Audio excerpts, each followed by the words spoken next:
ये नई ज़िंदगी का इलाक़ा है और बरसों पहले आपने यहीं से ही मजलिस इत्तेहादुल मुस्लिमीन को एक नई ज़िंदगी, सियासी ज़िंदगी आपने अपनी दुआओं से रोड से दी थी और कामयाबी के साथ शोलापुर में मजलिस इत्तेहादुल मुस्लिमीन का सफ़र चल रहा है।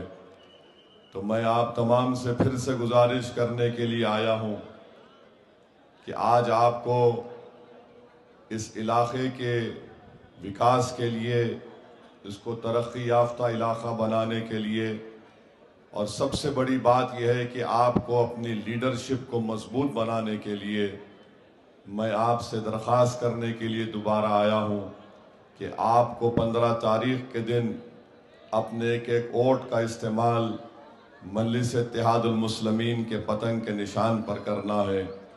आपको इस प्रभाग में 4 वोट डालना है। जहां पर पतंग का निशान होगा वहां पर आपको बटन दबाना होगा। और मैं जानता हूं कि बीजेपी, आरएसएस, अजीत पवार, शिंदे के लोग इस नई जिंदगी के इलाके को बदनाम करते हैं और यहाँ पर रहने वालों से नफरत करते हैं। मगर सुन लो अजीत पवार, सुन लो शिंदे, फडणवीस और आरएसएस के लोग, ये इलाका असदुद्दीन ओवैसी को बहुत पसंद है। ये इलाका शोलापुर का दिल है। इस इलाके में रहने वाले लोग गयूर हैं, बेबाक तरीके से काम करते हैं और मैं आपसे वादा कर रहा हूं कि ये लोग अगर फिर से दोबारा इस इलाके के बारे में कुछ अनाप शनाप बकेंगे तो फिर याद रखो, मैं तुम्हारे बाप के बारे में अनाप शनाप बोलना शुरू कर दूंगा। ये एक मुअज़्ज़िज़ इलाका है। अगर किसी इलाके में अल्पसंख्यक समाज के मुसलमान रहते हैं तो यकीनन तुम्हारी सोच और फिक्र में नफरत भरी हुई है, इसीलिए तुमको तकलीफ होती है। मगर तुमने कभी यहाँ पर आकर झांक कर देखा कि कैसा, किस तरीके से इन लोगों की नफरत की वजह से यहाँ पर पीने के पानी का भी इंतज़ाम बराबर नहीं किया जा सका। मैं आपसे वादा कर रहा हूँ नई ज़िंदगी की आवाम से, आप मजलिस इत्तेहादुल मुस्लिमीन के इन 4 उम्मीदवार को कामयाबी के बाद इंशाअल्लाह ताला यहाँ पर 16 इंच की पानी की एक नई लाइन डाली जाएगी ताकि सही तरीके से, अच्छे तरीके से साफ पीने का पानी यहाँ के नई ज़िंदगी के जनता को हम मुहैया कराएंगे। और अगर पानी नहीं मिलेगा तो फिर याद रखो, हम पानी दौड़ाने का काम भी कर सकते हैं। तो ये काम इंशाअल्लाह ताला होगा। यहाँ पर आप जानते हैं कि नई ज़िंदगी से शुगर फैक्ट्री की एक रोड का मामला है। इंशाअल्लाह ताला वो रोड का काम भी मजलिस के तमाम अराकीन बल्दिया कॉरपोरेटर कराएंगे। मैं आपसे इसका वादा कर रहा हूँ। और साथ ही साथ इंशाअल्लाह ताला इन तमाम 4 कॉरपोरेटर ने मुझसे कहा है कि वो एक फ्री एम्बुलेंस का भी इंतज़ाम यहाँ पर नई ज़िंदगी में करेंगे ताकि अगर कोई बीमार हो जाता है तो उसकी जान बचाने के लिए, उसको तिबी इमदाद पहुँचाने के लिए जल्द से जल्द अस्पताल पहुँचाने की कोशिश होगी। तो इंशाअल्लाह ताला ये काम भी होगा। और मैं जानता हूँ कि नोटरी है यहाँ पर, प्रॉपर्टी का कार्ड नहीं मिलता। इंशाअल्लाह ताला इसके लिए पूरी शोलापुर की मजलिस की यूनिट और इम्तियाज़ जलील साहब जो महाराष्ट्र के सदर हैं, वो आकर शोलापुर में यहाँ पर गवर्नमेंट के, हुकूमत के अहदेदारों से मुलाकात करेंगे और पूरी कोशिश करेंगे। और अगर हुकूमत हमारी इस बात को नहीं कबूल करेगी तो फिर हुकूमत को एक अवामी एहतजाज के लिए तैयार रहना पड़ेगा। ये काम इंशाअल्लाह ताला होना ज़रूरी है। वहीं पर मैं मजलिस इत्तेहादुल मुस्लिमीन के तमाम अरकान बल्दिया से ये अपील करूँगा कि वो अपनी कामयाबी के बाद नई ज़िंदगी में इस इलाक़े में तालीम के ऊपर ख़ास तौर से तवज्जो दीजिए। याद रखिए, अगर हम तालीम के मैदान में अपने बच्चों को और ख़ास तौर से अपनी बेटियों को पढ़ाएंगे तो यही हमारा मुस्तक़बिल है। आज हम रहे या ना रहें, मगर अगर हम अपनी आने वाली नस्ल को ताकतवर बनाना चाहते हैं तो दौलत से कोई ताकतवर नहीं होता, तकरीर करने से कोई ताकतवर नहीं होता। ताकतवर वही कहलाता है जिसके पास अच्छे अखलाक हों। और अच्छे अखलाक कब आते हैं? जब वो तालीम के जेवर से आरास्ता होता है। तो ये हमारी जिम्मेदारी है कि हम अपने नन्हे मुन्ने बच्चे और बच्चियों को तालीम के जेवर से आरास्ता करें। और इत्तेफाक की बात यह है कि आज 9 जनवरी है। आज से 208 साल पहले एक खातून को अल्लाह ने पैदा किया था जिसका नाम फातिमा शेख था। वो फातिमा शेख पूना में पैदा हुई। और फातिमा शेख कौन थी? ये वो खातून थी जिसने महात्मा ज्योतिबाई फूले और सावित्रीबाई फूले के साथ अपना घर दिया था, लाइब्रेरी बनाई थी ताकि दलित लोगों को तालीम के जेवर से आरास्ता किया जाए। जिस तरह आज ये जालिम लोग नई जिंदगी की जनता को और मुसलमानों पर इल्ज़ाम लगाते हैं, ये मनुवादी जहन के लोग उस वक्त भी थे और आज भी हैं। उस वक्त ये आलाजात के लोग नहीं चाहते थे कि दलितों के बच्चे और बच्चियां तालीम हासिल करें। ये फातिमा शेख वो बहादुर औरत थी जो घर घर जाकर दलित परिवार के लोगों से कहती थी कि आओ, महात्मा ज्योतिबाई फूले ने और सावित्रीबाई फूले ने स्कूल खोला है, अपने बच्चों को तालीम के जेवर से आरास्ता करो। मेरी कोशिश यही होगी कि जो काम कई बरसों पहले 1831 की बात कर रहा हूँ, महात्मा ज्योतिबाई फूले के साथ फातिमा शेख थी, उसी तरीके से उसी नहज पर हमको इस इलाके में मुसलमानों के बच्चे और बच्चियों को पढ़ाना है। और सियासी ताकत का इस्तेमाल यकीनन पीने के पानी, रोड, ये तमाम मसाइल को हल करने के साथ साथ हमको अपने बच्चों को तालीम से जोड़ना ज़रूरी है। वहीं पर मेरे अजीज़ दोस्तों और बुज़ुर्गों, मुझे बड़ी तकलीफ़ हुई कि हमारे साबिक़ा यूथ प्रेसिडेंट मोहसिन ने फ़लस्तीन पर जब जुल्म हो रहा था और आज भी गाज़ा में जुल्म हो रहा है, तो इन्होंने इजरायली प्रोडक्ट्स को रखकर उसको बायकाट करने के लिए कहा। तो कोई एक इजराइल का चमचा यहाँ पर खड़े होकर नेतन्याहू का भतीजा मालूम होता है जिसने मोहसिन पर केस बुक कराया। अरे जालिम, तू नेतन्याहू का भतीजा है क्या, जिसने 60,000 मासूम लोगों को मरवा दिया? मगर मोहसिन ने जो काम किया, अच्छा किया, अल्लाह आपको इज्जत से नवाजेगा। अगर कोई मासूम लोगों के कत्ल पर आवाज़ नहीं उठाएगा तो फिर क्या फ़ायदा? केस बुक कराने वाले का नाम आज से नेतन्याहू का भतीजे के नाम से आप लोग पुकारेंगे इंशाअल्लाह उसको। मेरे अजीज़ दोस्तों और बुज़ुर्गों, एक और मसला है, यहाँ पर अस्पताल की ज़रूरत है।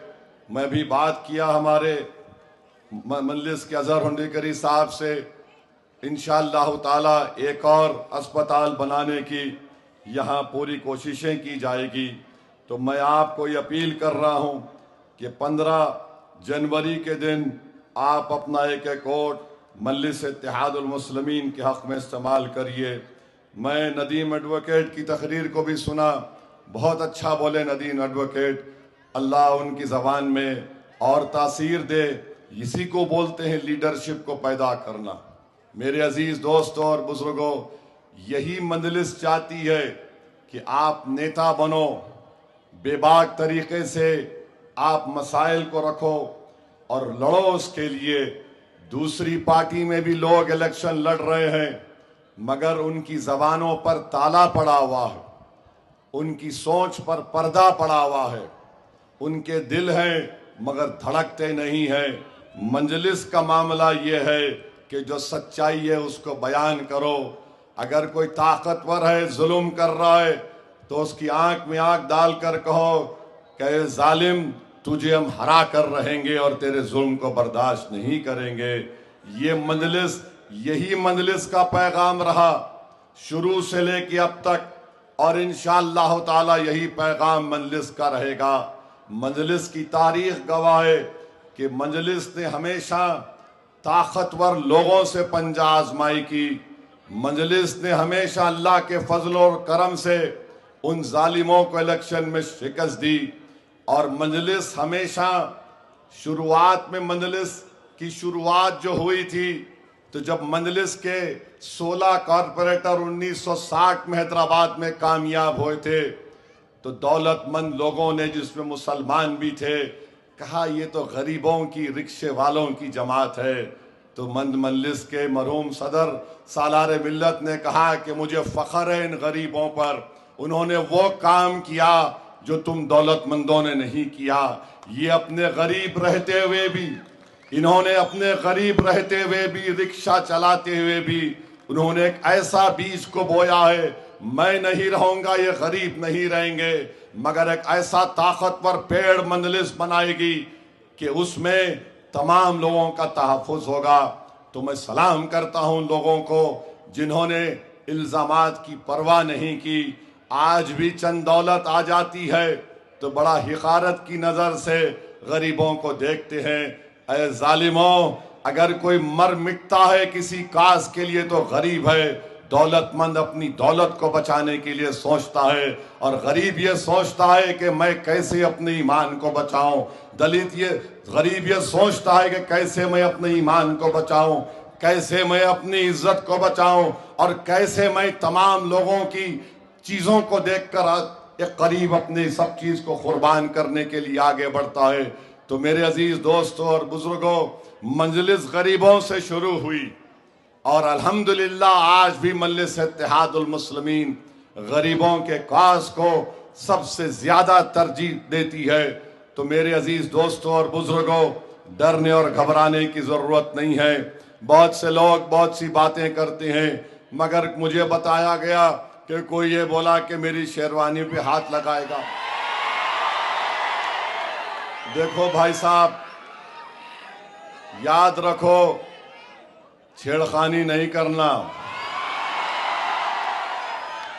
तुम्हारा जो सियासी बाप अजीत पवार है ना, उसको जाके बोलो, सामने बैठो, बोलो मेरे 3 मिनट में गूंगा बना के भिजा देता हूं उसको। ये इस तरह के बातें नहीं करना। भारत की 540 सुनो, हाँ सब है पूरे है। भारत की 540 की पार्लियामेंट में जब हम बोलते तो जिसको खुजली होती है उन्होंने हमारे को खुजा लेता हमारे से। तो इस तरह की बातें मत करो। अपनी गुलामी कर रहे, गुलामी कर लो। तुमको कुछ मिठाई मिले ही खा लो। याद रखो, मेरे को बोलने से तुमको मिल रहा तो तुम्हारा बास मैं हूं, तुम मेरे को ज्यादा बोलेंगे, दुकान तुम्हारी बंद। तो मेरे अजीज दोस्तों और बुजुर्गों, अजीत पवार नरेंद्र मोदी की गोद में बैठे हुए हैं। अजीत पवार को वोट देने का मतलब नरेंद्र मोदी को वोट देना है। अजीत पवार को वोट देने का मतलब यह है कि हम वक्फ के कानून की मुखालिफत नहीं कर रहे बल्कि तायीद कर रहे हैं। अजीत पवार को वोट देने का मतलब यह है कि हम मोदी को उसके साजिश में, उसके प्रोग्राम में कामयाब होने दे रहे हैं कि वो मस्जिद को छीनने का कानून बनाया है। मस्जिद अजीत पवार की नहीं है, मस्जिद नई जिंदगी के रहने वाले गयूर लोगों की है। अजीत पवार को मस्जिद, दरगाह, खानखा से कोई मतलब नहीं है। हमको मतलब है, हमारी पहचान है, हमारी शनाख्त है। तो अपना वोट इस्तेमाल जब आप करेंगे तो मेरी आपसे दरख्वास्त है कि मोदी को वोट मत दो। ये जो है ना त्रिमूर्ति है, मोदी, शिंदे, अजीत पवार, ये एक ही है, इनमें कोई फर्क नहीं है। ये आकर आपके सामने आपकी आंखों में धूल झोंकने का काम कर रहे हैं। तो मैं आपसे अपील कर रहा हूं कि आप इनको मौसर जवाब दीजिए। और जवाब देने का तरीका ये है कि 15 तारीख के दिन पतंग के निशान पर बटन दबाना। और अभी मालूम हुआ कि एक जोकर है,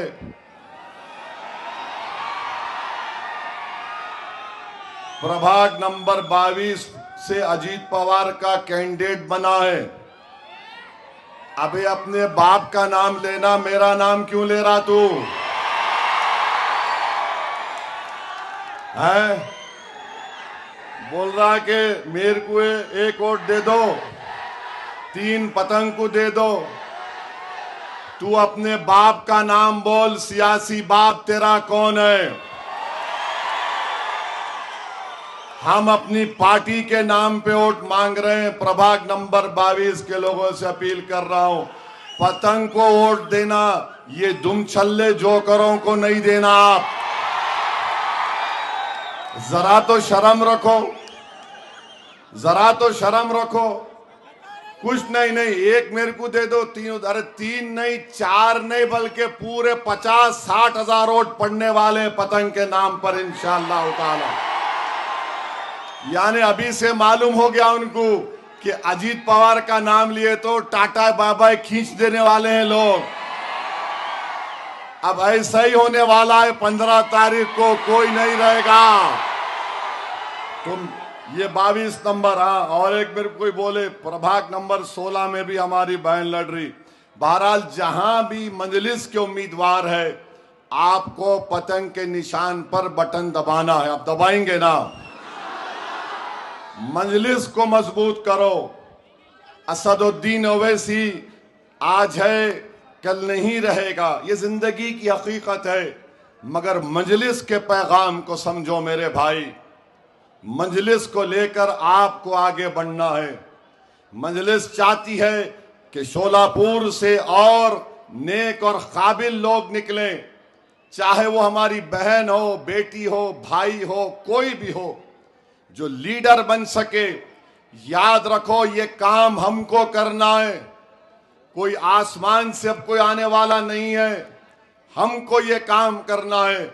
और मैं जिम्मेदारी के साथ कह रहा हूं कि जो मौजूदा मजलिस के शोलापुर में अरकान है, मैं उनमें काबिलियत देख रहा हूं, मैं उनमें जज्बा देख रहा हूं, और वो बेबाक तरीके से आपकी नुमाइंदगी करने का हक अदा करने की उनमें पूरी सलाहियत है। तो मेरी आप तमाम से, बुजुर्गों से, उलमाए कराम से, खास तौर से अहले दिल हजरात से ये आपसे अपील है कि आप 15 तारीख के दिन मजलिस इत्तेहादुल मुस्लिमीन को वोट देकर कामयाब करिए।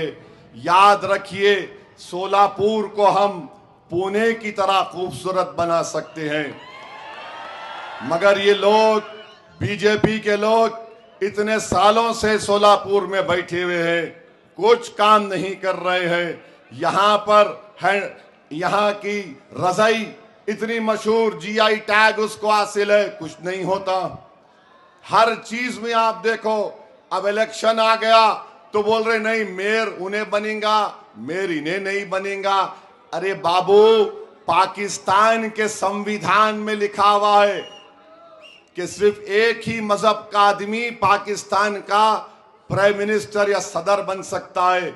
बाबा साहिब अम्बेडकर का जो संविधान है वो ये कह सकता है कि कोई भी भारत का नागरिक वजीर आजम बन सकता है, सदर जमहूरिया बन सकता है, चीफ मिनिस्टर बन सकता है, मेयर बन सकता है। और असदुद्दीन ओवैसी का ख्वाब यह है कि एक दिन आएगा इस देश में इंशाअल्लाह ताला, शायद हम और आप नहीं रहेंगे, मगर देखना एक हिजाब पहनने वाली बेटी इस देश की वजीर आजम बनेगी इंशाअल्लाह ताला।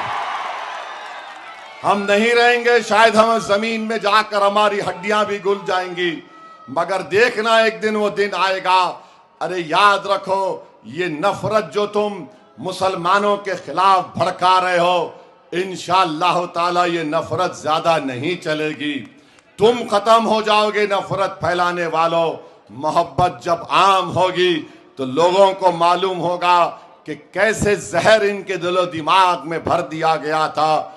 आज आप देखिए, शोलापुर में पेट्रोल 104 रुपये में मिलता है। बीजेपी वालों को उसकी फिक्र नहीं है। गुजरात में 90 रुपये में, आप बीजेपी वाले जाके पूछे 104 रुपये पेट्रोल मिल रहा, वो नई बस्ती में तो बांग्लादेशी है। अरे पेट्रोल 104 में क्यों बिक रहा? नहीं, वह बांग्लादेशी है। अच्छा, तेरे को कैसा मालूम? तेरे अब्बा आके बोले तेरे को। हाँ, तो ये मसला है इनका। शोलापुर में इतने अहम मसाइल हैं, तकालीफ है, कोई फिक्र नहीं। बस खाली कुछ तो भी एक बोलो, टेंशन पैदा करो। और ये प्रोग्राम के तहत फडणवीस, शिंदे और अजीत पवार तीनों को यह प्रोग्राम है, जाके महाराष्ट्र की जनता को बेवकूफ बनाओ। तो आपसे अपील कर रहा हूं कि 15 तारीख को आप इनको पैगाम दीजिए कि हम तुम्हारे साजिश का शिकार नहीं होंगे। अजीत पवार, शिंदे, फडणवीस, ये तमाम के तमाम भारत के संविधान के मुताबिक हुक्मरानी नहीं कर रहे। ये नफरत की बुनियाद पर हुक्मरानी कर रहे हैं। ये अल्पसंख्यक समाज के दोस्त नहीं, बल्कि उनको कमजोर करना चाहते हैं। ये दलितों को उनका हक नहीं देना चाहते, बल्कि उससे महरूम करना चाहते हैं। ये किसानों को कुछ नहीं कर रहे। किसान कितने खुदकुशी कर रहे हैं, मगर इंशाअल्लाह ताला मजलिस आपकी पार्टी है तो 15 तारीख के दिन मेरे भाई, नई जिंदगी की जनता ने क्या फैसला लिया जरा पुकार के बता दीजिए। 15 तारीख को पतंग पर बटन दबेगा, जरा हाथ उठाकर बता दीजिए। वहां तक भी जहां तक मेरी नजर जा रही है भाई, पतंग पर बटन दबेगा तो लगाइए मेरे साथ नारा, नारे तकबीर, नारे तकबीर। मजलिस इत्तेहादुल मुस्लिमीन, मजलिस इत्तेहादुल मुस्लिमीन, मजलिस इत्तेहादुल मुस्लिमीन। तो आप अल्हम्दुलिल्लाह आराम से जाइए। और सुनो, सुनो, 15 तारीख के दिन हमारे जो लोग शादीशुदा हैं, पहला काम ये करना कि अपनी बेगम को बोलना, my dear come will go in out. तो पहले अपने वाइफ के साथ, अपने माँ बाप के साथ लेके जाइए। नौजवानों, उस दिन वोट डालना खाली मोटरसाइकिल पे डाल के अरे क्या हो रहा, क्या हो रहा नहीं। नौजवान अगर निकला 15 के दिन तो क्या बोलना, बस बस जहां दिखे उन्हें भी देख के बोलता यस। तो ज्यादा यही पोलिंग कराइए, पोलिंग परसेंटेज बढ़ना चाहिए। याद रखिए, मैं अब अहम बात बोल रहा हूं, अहम बात बोल रहा हूं। SIR महाराष्ट्र में होगा। तुम आज निकल के वोट डालेंगे तो तुम्हारा वोटर लिस्ट में नाम है, वो प्रूफ होगा। तो SIR हो सकता है कि इस साल हो, मगर आपका नाम है वोटर लिस्ट में, पतंग को वोट दीजिए।